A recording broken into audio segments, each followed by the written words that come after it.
On November 4th, Perrysburg votes on a school issue. If it fails, all extracurriculars will be eliminated. This is devastating. I've never seen a district make these kinds of cuts.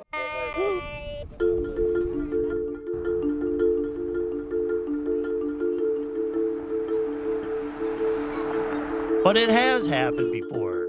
I definitely think they really thought it was a bluff. It was unbelievable. People don't believe it now. They definitely didn't believe it then. Kind of tore us apart. Tears, people just absolutely breaking down. Some families didn't recover. Grove City, Ohio, 2008. The Greyhounds roll into the high school playoffs behind quarterback Mike Myers. Despite a first-round loss to Hilliard-Davidson, the hopes are high for next season. No one knows they are about to lose everything. We had a lot of good players coming back on the football side, let alone the rest of the school stuff. Like one of the best bands, world-renowned bands, state championship softball team. The year is 2009. In May, a levy goes down for the Southwestern School District in the suburbs of Columbus, one of the largest districts in the state. Grove City High School is one of 4 high schools in that district. A lot of people really didn't understand the severity and how serious it was in May. The district's threat is clear. One more chance in August. If the levy fails again, every student activity will be eliminated. No sports, no band, no clubs, nothing. Coaches are barred from the summer practices. Instead, Grove City quarterback Mike Myers and offensive lineman Jeremy Stump lead conditioning workouts at local parks. We held our own player-led practices at a local park. They ran us off that field half the time, especially with media attention. They would, after an interview, they'd be sitting there waiting the next morning. Hey, you can't practice here. In the afternoons, Myers and Stump knock on doors, pleading for yes votes, but the campaign tears the community apart. Not everybody was appreciative that we were going door to door. You got ran off plenty of porches. I saw neighbors turn against each other. They had been best of friends. I saw fistfights in yards and streets over it. And so it was really ugly.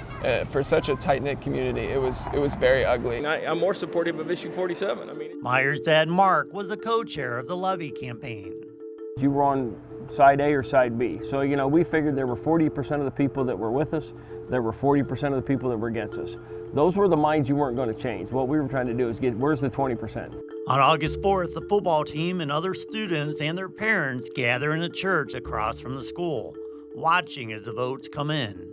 It was looking pretty positive early, so everybody, hey, it's gonna happen, and then it closed in the end and failed.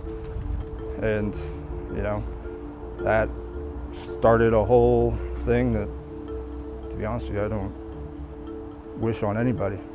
33,000 votes cast, and the levy fails by just 400.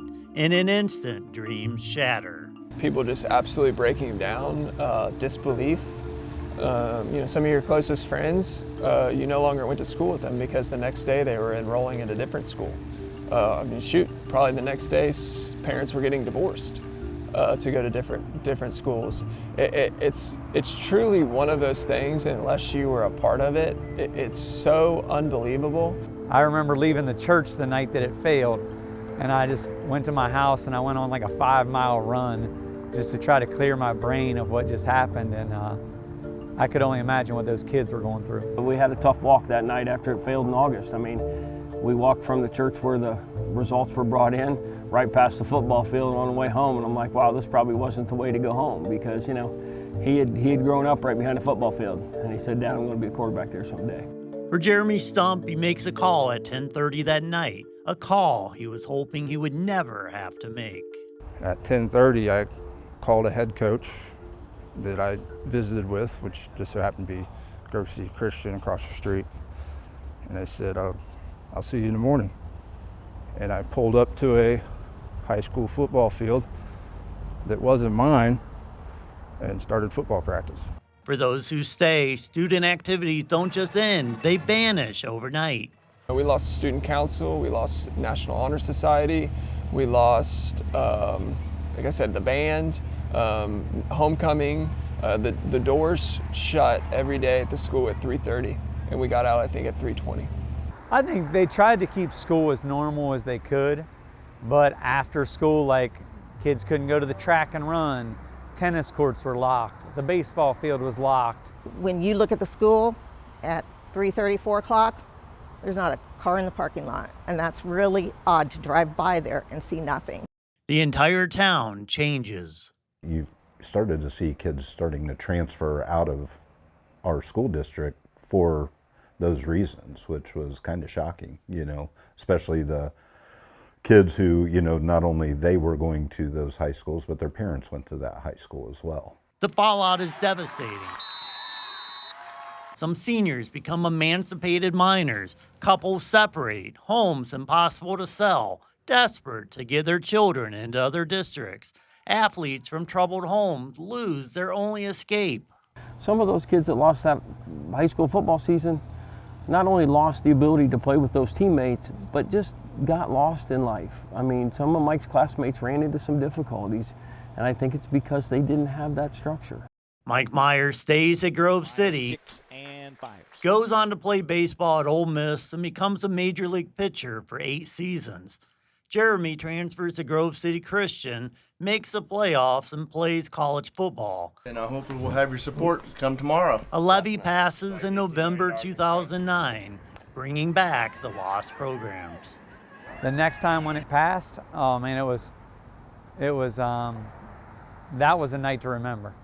No one in Grove City says they're angry with voters.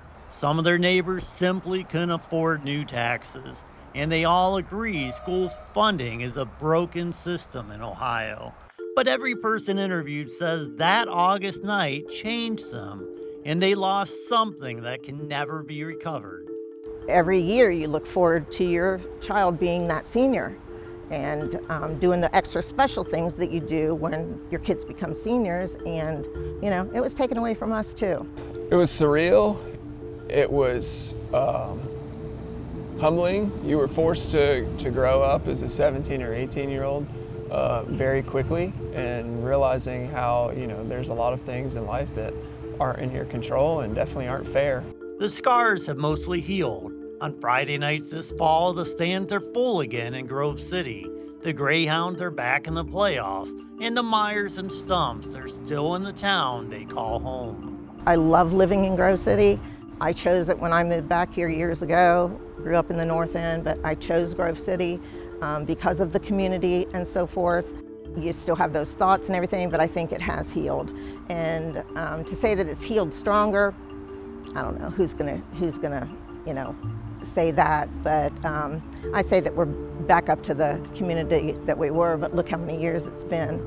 For those clinging to the belief it could never happen in their district, the Southwestern schools are a warning. Nobody in their right mind would think it was possible, right? But, you know, it happened. It happened. Unfortunately, it did happen, so unfortunately.